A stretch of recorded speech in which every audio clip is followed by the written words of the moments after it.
Hey y'all, welcome back to Royal Flame International. We're just going to open up to the book of Genesis today and we're going to see where it leads us. We're going to start in Genesis 29. Jacob has just left his family after stealing Esau's final blessing after receiving the birthright as well. And his mother has sent him to go find him a wife to get him out of the house. So here he's traveling along and he finds his cousin Rachel, and he's so excited and he rushes to her and he's like, "Hey, I'm so and so's son. Like, can you tell your family?" And she of course goes with all the jewelry he's given her and rushes home. Well, Laban, her brother, goes to meet Jacob after seeing all of the jewelry and seeing all the blessing, and he embraces him and brings him home. Her father. Yeah. And then Jacob starts to tell him his story. He tells him about how him and his brother Esau have wrestled their lives, and he got Esau to sell him his birthright over a bowl of stew. He tells him about how he's taken the blessing and how now he's been sent to come and find a wife till his brother calms down and no longer wants to kill him.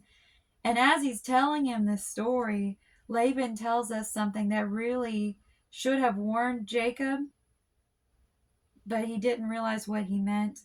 And Laban says, "You really are my own flesh and blood," as he told him his story. We got to be careful about who latches on to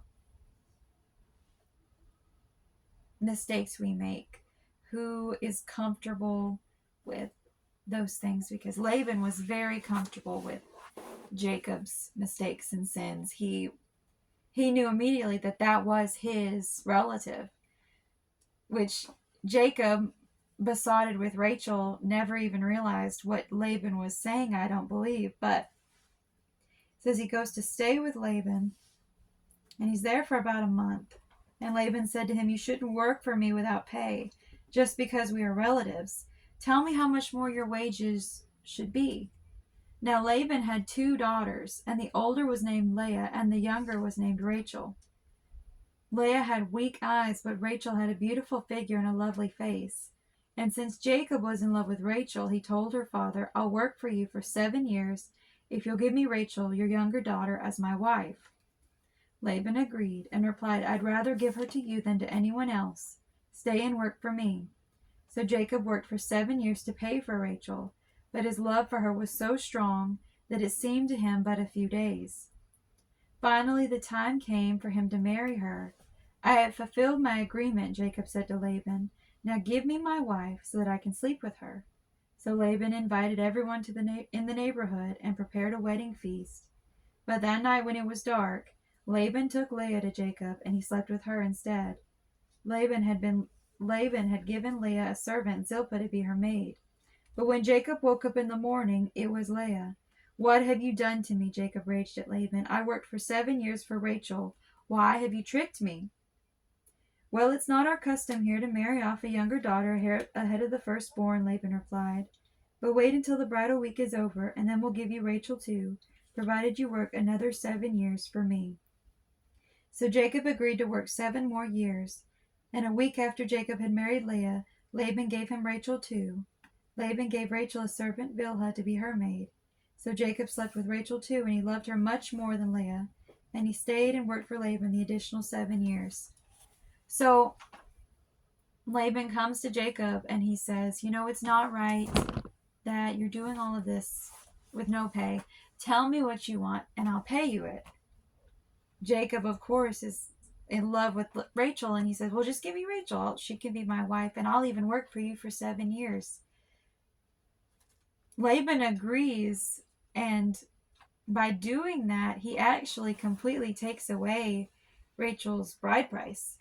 I mean, instead of security for her with the finances coming in to pay for her hand, now Laban has completely eaten up everything that Jacob would have had to give in to marry her.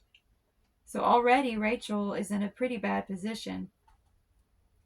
But then Laban double crosses Jacob after 7 years, and not only gives him the wrong daughter on purpose, but he gets them for 7 more years. So he takes away both their dowries.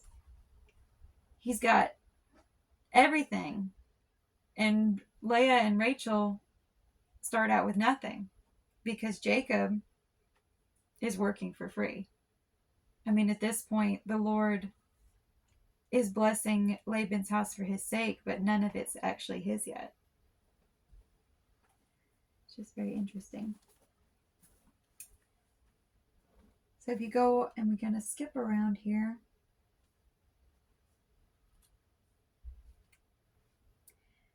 Soon after Rachel had given birth to Joseph, Jacob said to Laban, "Please release me so that I can go home to my own country.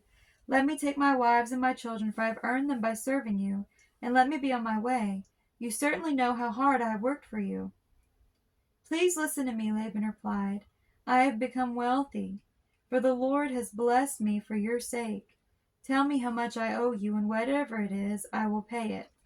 So again, Laban always says the right things. He came to Jacob originally and said, "Just tell me what you want me to pay you, and I'll pay you." And he tricked him, and he got 14 years out of him through that one sentence. And now here we are again. He says the same thing. And Jacob says, "Don't give me anything, just this one thing. I'll continue to tend and watch over your flocks. Let me inspect your flocks today and remove all the sheep and goats that are speckled or spotted, along with all the black sheep.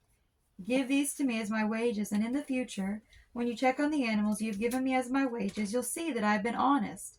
If you find in my flock any goats without speckles or spots, or any sheep that are not black, you will know that I have stolen from you." "All right," Laban replied, "it will be as you say." But that very day Laban went out and removed the male goats that were streaked and spotted, all the female goats that were speckled and spotted or had white patches, and all the black sheep. He placed them in the care of his own sons, who took them a 3 days' journey from where Jacob was. Meanwhile, Jacob stayed and cared for the rest of Laban's flocks. So now he's done it twice, and this time he's determined he's going to get everything from Jacob, which Jacob up to this point had only sowed trickery and hostility and deception. So he's really reaping his harvest here on everything that he had done. I mean, what is the scripture about? Whatever you sow, whatever man sows, that shall he also reap. That's really what Jacob is experiencing here. And even though he's being honest with Laban and he's completely turned from his ways at this point after his experience with the Lord, he still is reaping it. He's under the old covenant. He's still having to go through this, and he's frustrated, and rightly so, because Laban just continually is taking advantage of him. But then Jacob took some fresh branches from the poplar, almond, and plane trees and peeled off strips of bark, making white streaks on them. He placed these peeled branches in the watering troughs where the flocks came to drink, for that was where they mated. And when they mated in front of the white streaked branches, they gave birth to young that were streaked, speckled, and spotted. Jacob would separate those lambs from Laban's flock, and at mating time he turned the flock to face Laban's animals that were streaked or black. And this is how he would build his own flock instead of increasing Laban's. Whenever the stronger females were ready to mate, Jacob would place the peeled branches in the watering troughs in front of them. Then they would mate in front of the branches. But he did not do this with the weaker ones. So we later on learn that this is actually a divine plan that God gives him to build wealth. Because Laban is tricking him, and it is a harvest that he's reaping, but the Lord is still blessing him because now Jacob is under a covenant with God. Right before he arrives at Laban's, he receives that covenant. And so now the Lord is helping him get out of his own mess that he created. And it's really interesting to see how everything that Laban planned for evil, God turns around for Jacob's good. Because now not only does he get the spotted and streaked animals But the Lord showed him how to have only the strongest produced for him. So now he's taking off with the best of the flock. And he's actually becoming better off than if he had just received the ones that were already spotted and streaked. As a result, Jacob became very wealthy, with large flocks of sheep and goats and female and male servants and many camels and donkeys. So now the Lord is really helping him step into the covenant of Abraham, because up until this point, he was kind of just keeping his head above the water, even though he had that new covenant with the Lord. But now he's become very wealthy, which is part of the Abrahamic covenant. And he's increasing more and more and more, even under Laban's continual assault on him, really. I mean, he's doing everything he possibly can to keep Jacob down, to keep him there working for him, because he knows that the blessing's on Jacob and not him. He doesn't want the blessing to leave. And that's really Jacob's end goal, is to take his family back to the land that he came from. Jacob learned that Laban's sons were grumbling about him.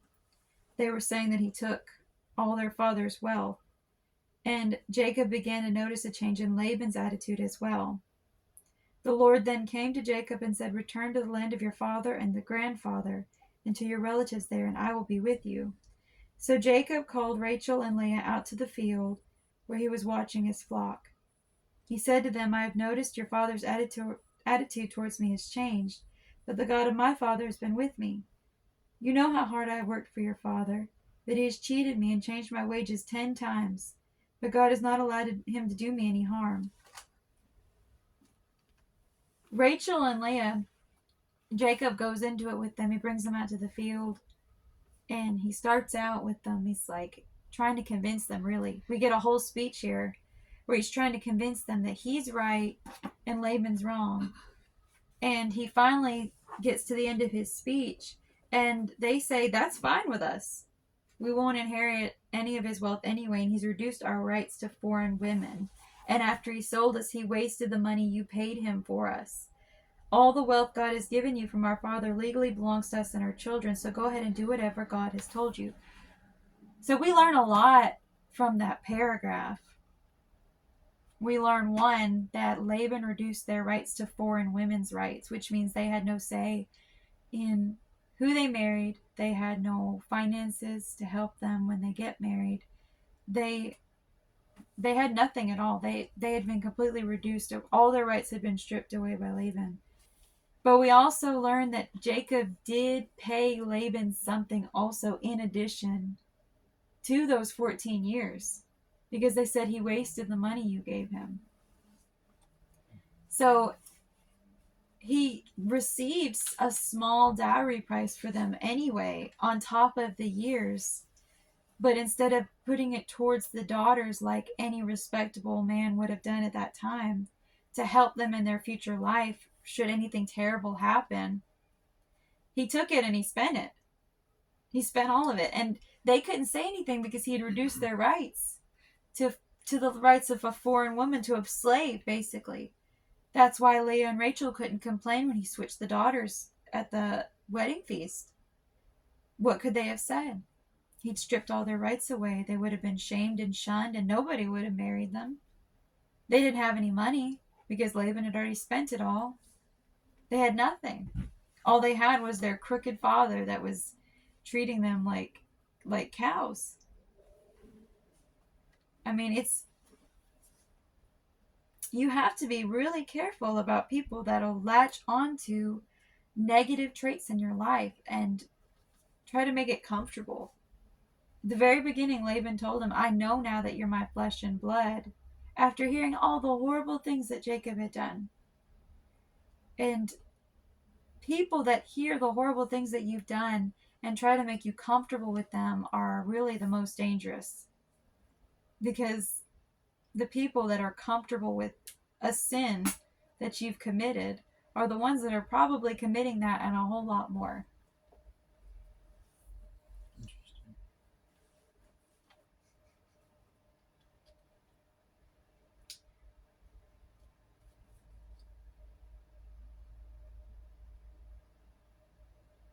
Continue. I'm just thinking for a second.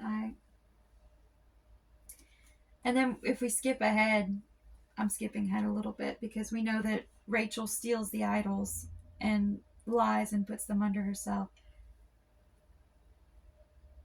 It goes again into familiarity of sin because he was the most attracted to Rachel. And you don't really learn anything about the girl's character until Jacob takes them away.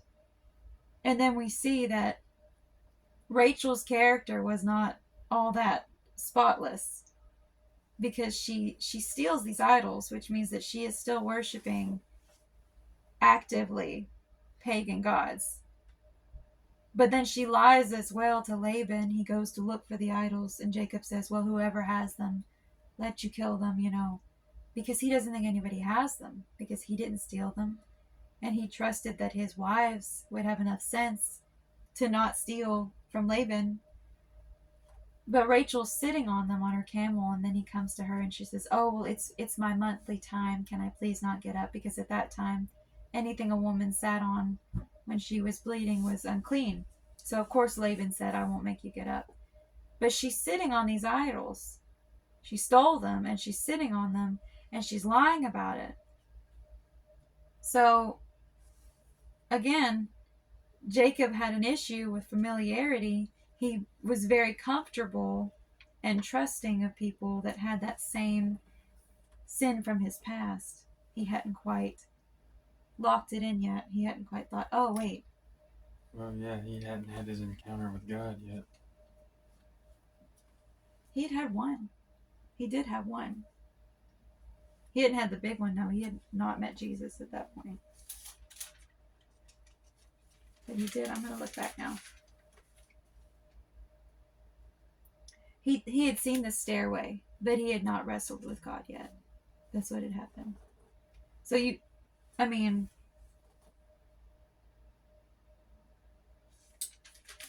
know. It's very interesting. But then we can skip ahead and we see Laban comes back and he's like, oh, these are my children. These are my grandchildren. This is my camels. These are my servants. Everything is really mine. This is all mine.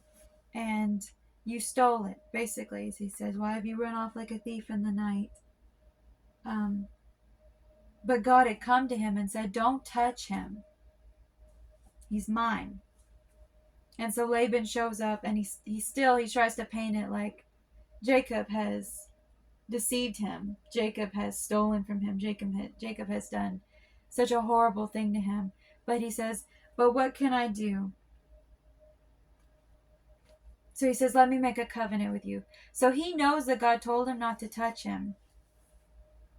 So he does the only thing he can do, and he has a covenant made with Jacob so that now Jacob is bound to follow the rules of that covenant.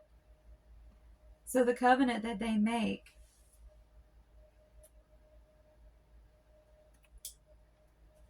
is that he's not allowed to mistreat his daughters or marry any other wives. And that Jacob is not allowed to pass the stones to harm Laban. So Laban is a very smart man because God tells him not to touch Jacob. And he realizes that Jacob has God's favor on his life in a huge way, in a bigger way than he thought, because he thought it was just a blessing. When he realizes the level and degree that Jacob is under that covenant, the first thing he does is trick Jacob into making a vow that he will never cause those stones to harm him. He sets himself up. He says, I've done him very wrong. God's on his side. I need to get a vow right now and a covenant before God that you will not come back and harm me. He was a very smart man. He was just wicked. So Jacob took an oath before the fearsome God of his father to respect the boundary line. And then Jacob offered a sacrifice to God on the mountain and invited everyone to a covenant feast. After they had eaten, they spent the night on the mountain. And then Laban got up early the next morning, kissed his grandchildren and his daughters, and blessed them. And then he left and returned home. And then Jacob ends up having two more encounters with God before he gets there, really, because as Jacob started out on his way again, angels of God came to meet him, and when Jacob saw them, he exclaimed, "This is God's camp." So he named the place Mahanaim. He has a lot of supernatural encounters in just these couple chapters. I mean, he goes through a lot, but the whole time God is with him. Right. And he shows himself strong. I mean, no harm ever came to him. He left with it says he was very wealthy when he left. So even though Laban tried his hardest to abuse the blessing on Jacob's life, God turned it all around for his good. He turned it all around for Leah and Rachel's good, even though they really got roped into this. They did. They got roped into the situation, but God still blessed them. He blessed them with many children. Even Rachel, he opened her womb. Yeah. For whatever reason that she couldn't have kids, it doesn't say, but he did open her womb. So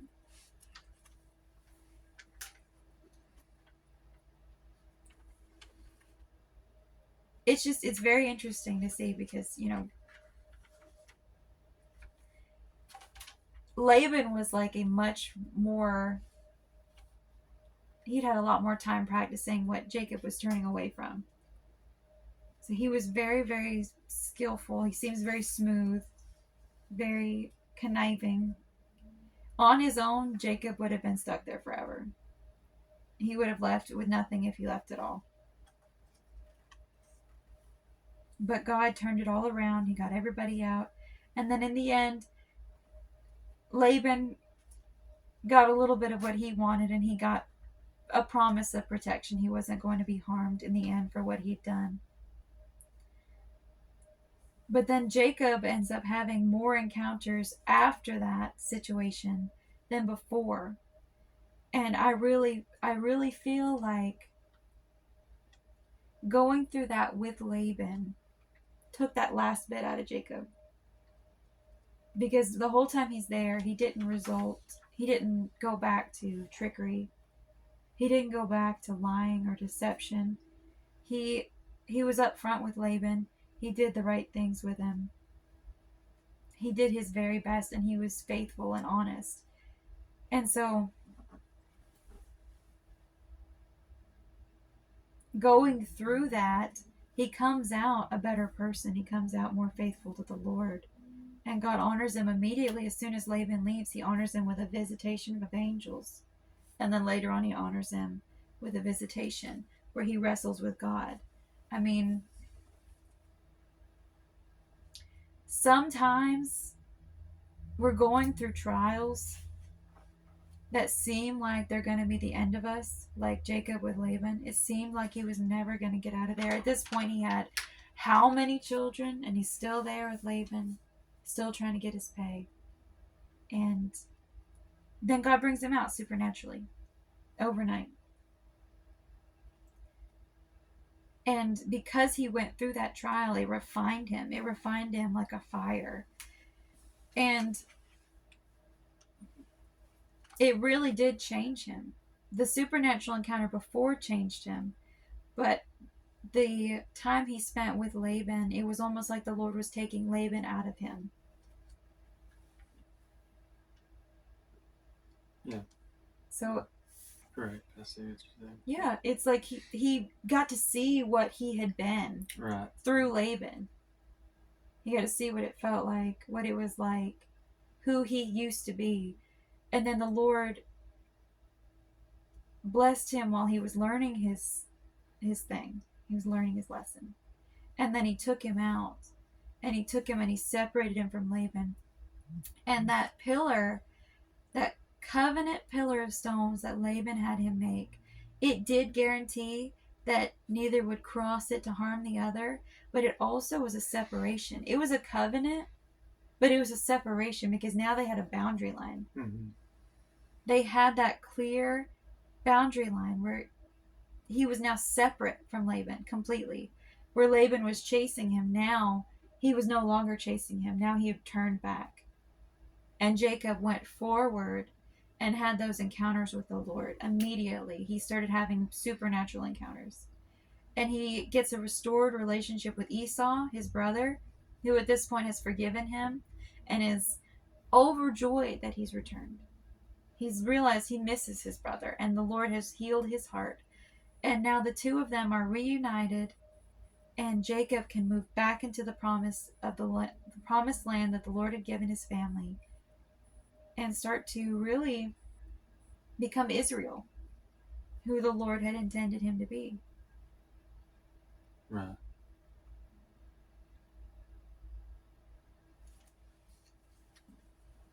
There's so many stories in the Bible where the Lord takes somebody from an impossible situation and uses that impossible situation to take something out of you, take something out of them, and then it turns all around for their good. And then the Lord gives them a supernatural experience with Him to get them to where they need to be. I mean, look at Joseph. Joseph he was sold into slavery by his own brothers. Then he's accused of something he didn't do. He's thrown into prison. And then because he's in prison, he actually gets an ear of Pharaoh. Yeah. And then he's sent before Pharaoh, and he becomes the second in command of all of Egypt, which was the powerhouse nation at that point. Like everybody was as scared of Egypt. Egypt was like the big dog. And now Joseph's in charge of Egypt. And not only is he in charge of Egypt, but God uses that to save Israel. It uses it to save his people. Because guess who's in charge of the food allotments? Joseph. Guess who wants God's people to live and thrive and be happy? Joseph. And then when his family actually come to join him, Joseph, living in Egypt, knows where the best land is. And he tells them, this is what you need to say, because you need this land, because this is the best land. And God's people need the best land for their animals. And then God supernaturally gives them favor to receive that. Right.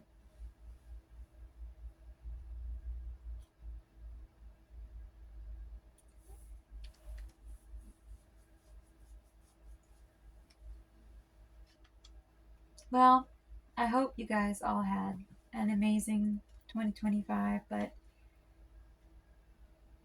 I I know 2026 is going to blow 2025 out of the water. For sure. Indeed. Oh. It's a new start. It's a new year. And as we get closer and closer to Jesus coming back, time's speeding up and the harvests are speeding up. That's one blessing of time speeding up, is when if time is speeding up, it takes seed less time to grow. So Right. just look forward to the harvest, look forward to the Lord and His answering your prayers. We hope to hear from y'all again, and we'll see you for the next video.